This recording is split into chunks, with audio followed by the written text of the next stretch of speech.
Well, hiya, BookTube. Bill Ruttenberg here with the Ruttenberg Library. Wanted to come to you today with a video. It's been a while, and I thought maybe I needed to let you all know that I have not fallen off the face of the planet. So this is going to be a book haul, and I've picked up some books over the last month, a couple of titles. I've had a couple of books sent to me, and I wanted to share those with you. And like I said, I wanted to make sure you all knew I didn't fall off the face of the planet. As a lot of you know, and if you don't, I am a school teacher, teach middle school social studies, and our school year came to an end a couple of weeks ago. And I got to tell you, the end of the school year, the month of May, all teachers know, anybody that works with the school system knows that the month of May is an absolute circus. You've got so many things going on, and teachers trying to wrap units up in their classrooms, and kids who are just ready for summer. It's a fiasco. And so the month of May was not really good for videos for me. So I do apologize for that, but I felt like I was chasing my tail and couldn't catch up, and well, finally caught up. But anyway, summer is here. We've been in summer mode. This is week 3 of summer, or 2.5 weeks, I guess. But for the last 2 weeks, I should have been making some videos, but I'll be honest, I have not been able to mentally focus enough to do any videos. It's just been a struggle. When I had time to do it, it's like my mind just shuts down. But anyway, I feel good now. I feel like I need to get a video out for you, let you know I'm still alive, let you see some of the new stuff that's come in, and then hopefully while I'm sitting here, I can get maybe a couple of videos done and start a regular schedule here for the summer. That would be the wise thing to do. But before I start showing you the books, I did want to mention one thing before I forget. My good friend Peg over at the History Shelf, we have been wanting to put together kind of a regular Friday reads if not every week, every couple weeks, and just talk about what we've been reading and do a live stream for that so that you guys can all get involved and interact in that. And we have got our schedules all linked up, and we are going to do a live stream on Saturday at 2 o'clock Central Time. And we are looking forward to not only conversing with each other, but also conversing with you. So I wanted to put that out there and let you know that we are going to be doing that. Peg's going to get that all set up, and if I can figure out how to do the link to it on my YouTube channel, I will do that. But me and technology are not always the best thing. I'm a bit of a dinosaur. That's what the kids like to laugh about, me being a dinosaur with technology. But she will definitely have that. She's gonna do a video on her channel, an announcement video, and she'll put the link and everything out there, and it'll be, I think, officially linked in her channel. So be looking forward to that. Be on the lookout for our Friday reads on a Saturday afternoon. So without further ado, let's go ahead and get into the books. Let's see what got sent to me from the publishers. So this one was sent, goodness, how long ago? A few weeks ago, and I am very, very pleased to show you what the University of Chicago Press has sent me. It's called The First Russian Revolution, The Decembrist Revolt of 1825 by Susanna Rabo-Edling. Hopefully I said that right, or at least I was close. But I wanted to show this to you, and I'll read the publisher sheet for you. So this actually, according to the publishing sheet, this one came out last Friday, June 6th, last Friday, and it's 320 pages. It's got some pictures in it, 12 halftone pictures, and again, real excited to read this. The publisher's sheet, let me read that to you. It says, looking 200 years in the past, an enlightening study of the neglected liberal tradition in Russian political thought with resonance for today. It says on December 14th, 1825, a group of young Russian army officers led 3,000 troops to Senate Square in St. Petersburg, aiming to force the Senate to adopt a liberal constitution and transform the Russian Empire. The Decembrist revolt, as it came to be known, was suppressed with a second uprising in the South, meeting with the same fate. 5 leaders were executed and many others exiled to Siberia. Why did so many young noblemen risk their lives for regime change? What was their vision for an alternative society, and what were the consequences for participants and their families? This book highlights the often neglected liberal tradition in Russian political thought and the experiences of Decembrist wives and fiancés, offering a fresh reinterpretation in the light of recent events in Russia. And Derek Alford from the University of Bristol says this is a fresh, knowledgeable, readable, and timely addition to the literature on the Decembrists. It is written from a modern perspective and informed by a recent as well as older scholarship. Rabo Edling has provided a welcome reappraisal of the Decembrist revolt to mark the bicentenary, there we go, of this key moment in Russian political and intellectual history. And the author, she is a associate professor of political science and senior research fellow at the Institute for Russian and Eurasian Studies at Uppsala University in Sweden. Her books include Liberalism in Pre-Revolutionary Russia, State, Nation, Empire. So looking forward to dipping into that. And I want to thank the University of Chicago Press for sending me this book. And again, came out last Friday, so be on the lookout for that at your bookstores. Go check it out. I'm, like I said, just real excited to learn some more about the event. So thank you for that. Another book that got sent to me. This one was sent from the Gilder Lehrman Institute of American History. I am a member of that, and as a teacher, they send free monthly gifts to us. And this time around, they sent a book for our classroom and for a student. And so I actually got 2 copies of this. One of them is going to go to a student probably later today. I'm going to take it to her. But this is The Odyssey of Phyllis Wheatley, A Poet's Journey Through American Slavery and Independence by David Waldstreicher. And I actually read this last year when it first came out. Or I didn't read it, excuse me. I listened to it on audio and really enjoyed the book. I think I shared that with the channel. I think I told you I got that. It was I know I put it on my Goodreads if you follow me on Goodreads. But let me read the back to you.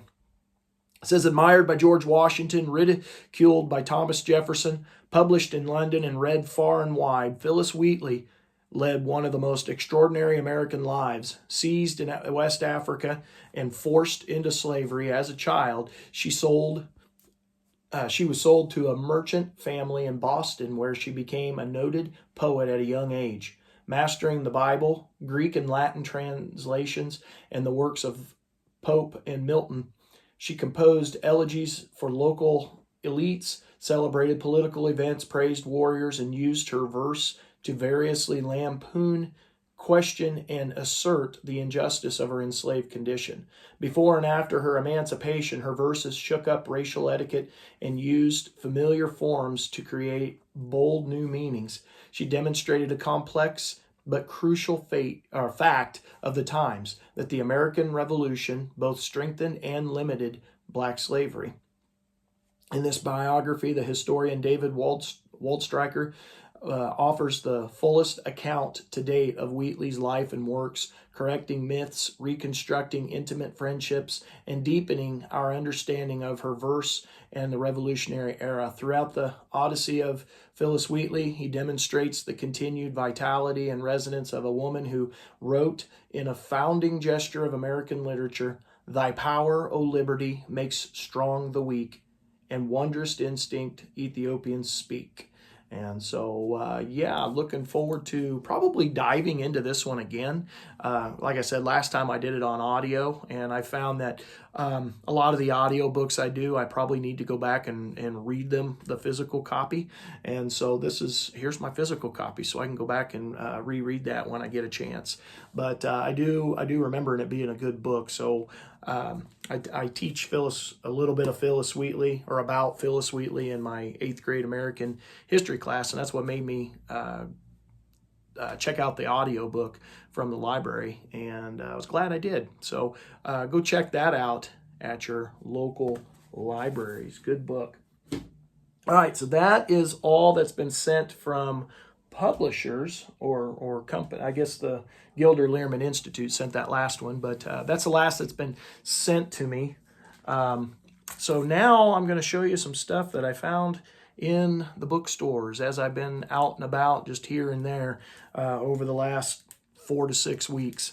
So last time I was out, a few days back, I was at, oh gosh, where did I get this one? Was this one Jesse James Outlet Mall? I found this. This is a comic book series that it's Classics Illustrated, and they take all kinds of classics, like just the list on the back of all of them that they've done, like Three Musketeers, Ivanhoe, Count of Monte Cristo, Last of the Mohicans, whole bunch of them. Well, this one's on Abraham Lincoln. It's got a few individual biographies in here in the list, and Lincoln is one of them. And me being a Lincoln fan, I was really excited to find this and flip through it. And I'm looking forward to reading this with my daughter. She was real excited about that. She had asked me to read it to her the other day, and we just didn't have the time to do it. But I'm gonna do that with her, and I think that's going to be a great joy. I find a lot of happiness in reading with my child, and she loves to just saddle up next to me, and I haven't figured out yet if it's just if she absolutely loves the stories or if she just loves being with Dad.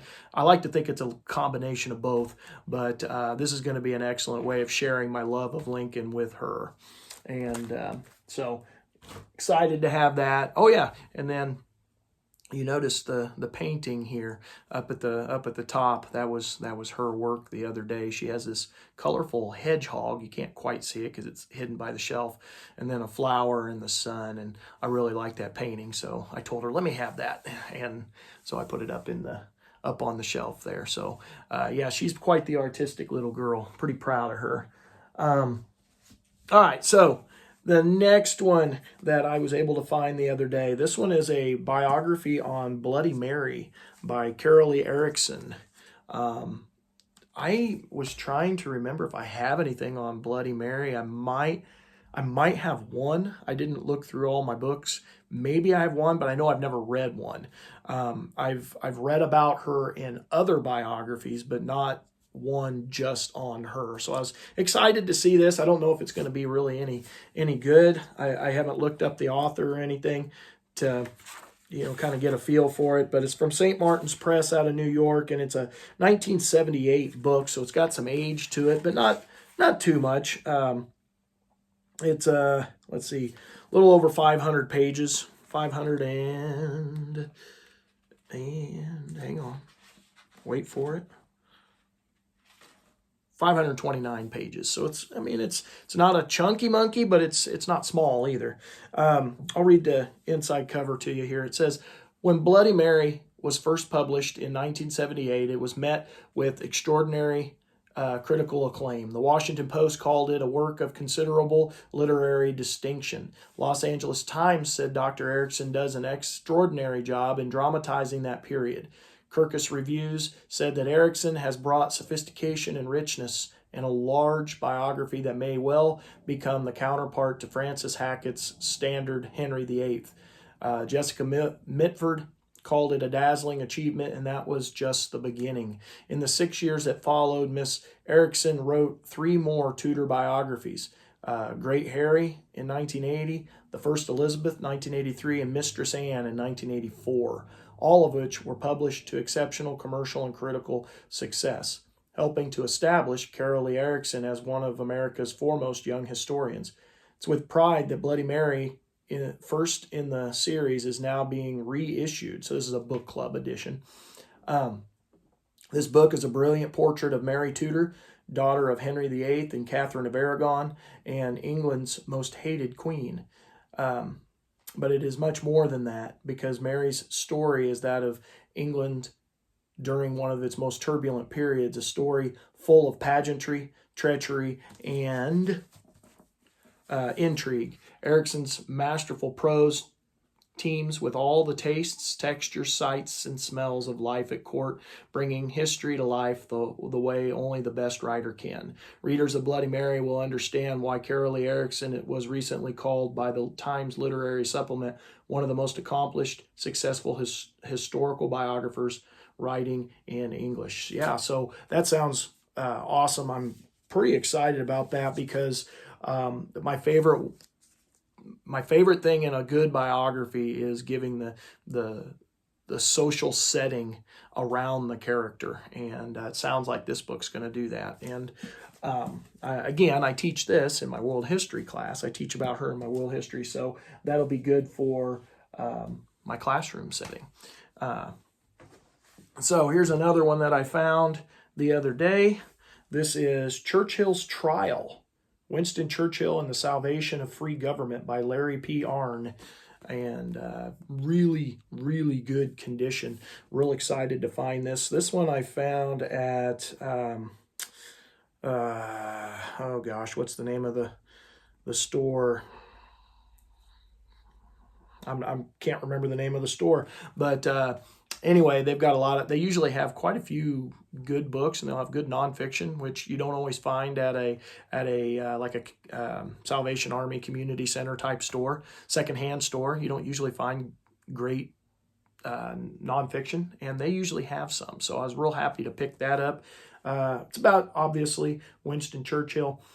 Says, no statesman shaped the 20th century more than Winston Churchill. To know the full Churchill is to understand the combination of boldness and caution, of assertiveness and humility that defines statesmanship at its best. With fresh perspective and insights based on decades of study and teaching Churchill, Larry P. Arnn explores the greatest challenges faced by Churchill over the course of his extraordinary career, both in war and peace, and always in the context of Churchill's abiding dedication to constitutionalism. Yeah, so just excited to read this, because I've been, for whatever reason, on you could call it a Churchill kick. I've read a couple of different Churchill books here in the last couple months, and right now I just started The Last Lion by William Manchester, which is like a huge book. Just got that one started yesterday, and that one's going to take me probably a couple weeks to get through, but I thought it was summertime, so no better time to do it, because during the school year, a couple weeks regular reading time turns into like 4 or 5 months, so it's good to get those done in the summer, those big thick books. But this particular one was a 2015 book from Thomas Nelson Publishers. So glad to pick that up and add to my Churchill knowledge.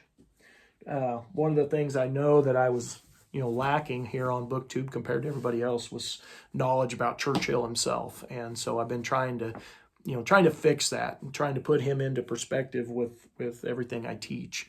But anyway, this is another one that I found at that same bookstore. This is The Crusader by Ronald Reagan and the Fall of Communism by Paul Kenger, and was excited to get this one too, because I remember the fall of communism. That would have been right when I was upper elementaries, when all of that was going on, and so or what was it?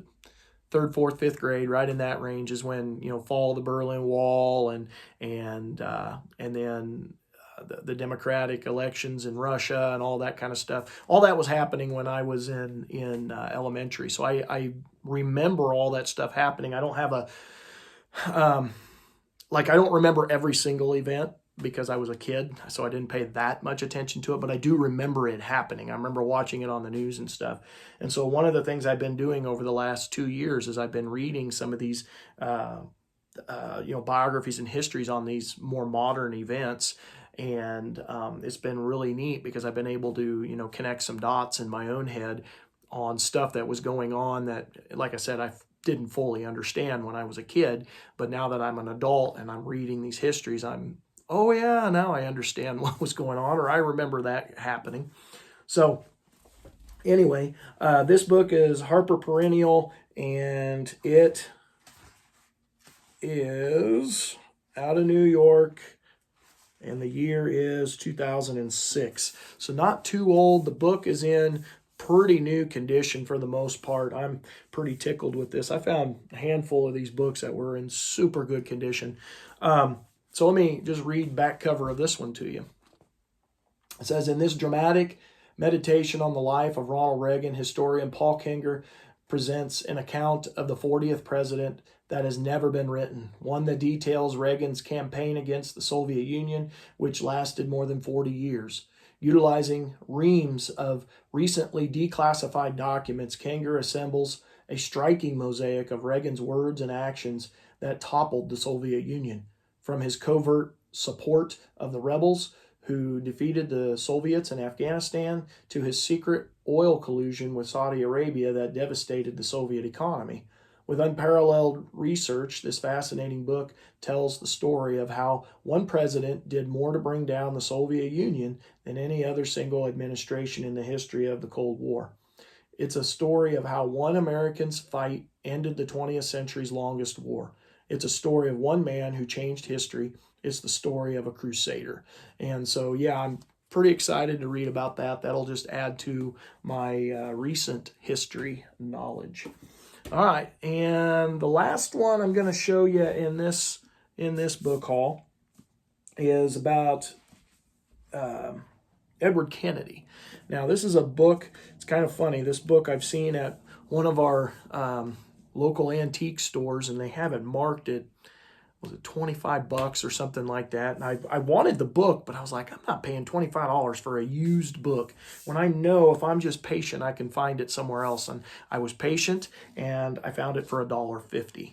And so I think I won that war of patience.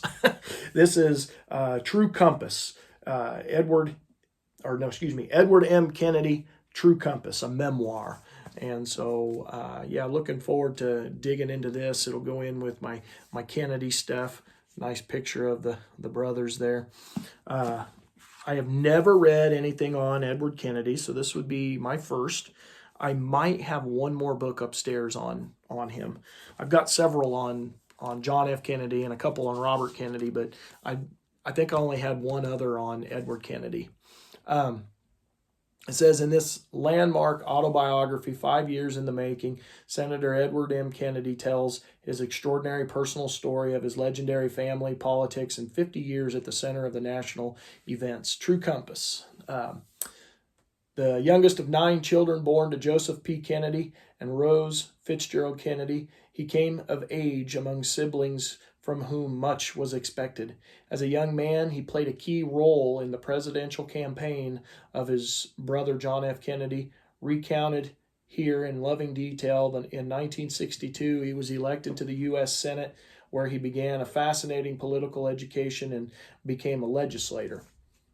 In the historic memoir, Ted Kennedy takes us inside his family, recreating life with his parents and brothers and explaining their profound impact on him. For the first time, he describes his heartbreak and years of struggle in the wake of their deaths. Through it all, he describes his work in the Senate on the major issues of our time: civil rights, Vietnam, Watergate, the quest for peace in Northern Ireland, and the cause of his life, improved health care for all Americans, a fight influenced by his own experiences in hospitals.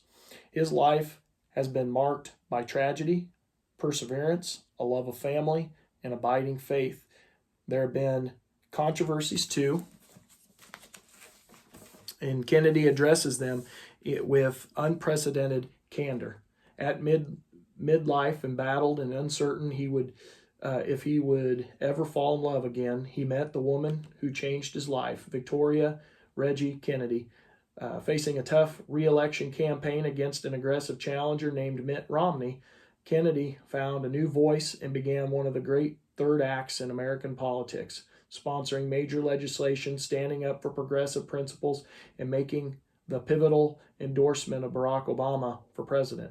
Hundreds of books have been written about the Kennedys. True Compass will endure as the definitive account from a member of the America's most heralded family, an inspiring legacy to readers and to history, and a deeply moving story of a life like no other. Yeah, so looking forward to that. That'll be good. Again, tie-ins to, part of it will be tie-ins to my youth, and I'll probably be able to connect a few dots, and just glad to have that book. And this is like literally a brand new, I mean, it's like a brand new book. There's no scuffs or anything. Pages are still white. The spine is in perfect condition. So getting it for $1.50 is, that was a pretty good deal. All right, so BookTube, I'm back, and there you are, a book haul. I'll have one more book haul with the other half of this stack. I didn't want to make the video too long, but so I'll go ahead and get that filmed here in just a second. And just as a reminder, don't forget, on Saturday, 2 o'clock Central Time here in the United States, I'm going to be doing a Friday Reads on a Saturday afternoon with my good friend Peg over at the History Shelf. So be sure to be looking for that link to that video. Check out Peg's channel. Great history reader. As most of you, if you're on my channel, you're probably on hers as well. She's a great woman, great friend, and I appreciate that friendship. Appreciate her, sitting down with me Saturday for a little chat. So thank you for watching, and appreciate all the new subscribers. And I'll see you in the next video. So until next time, happy reading.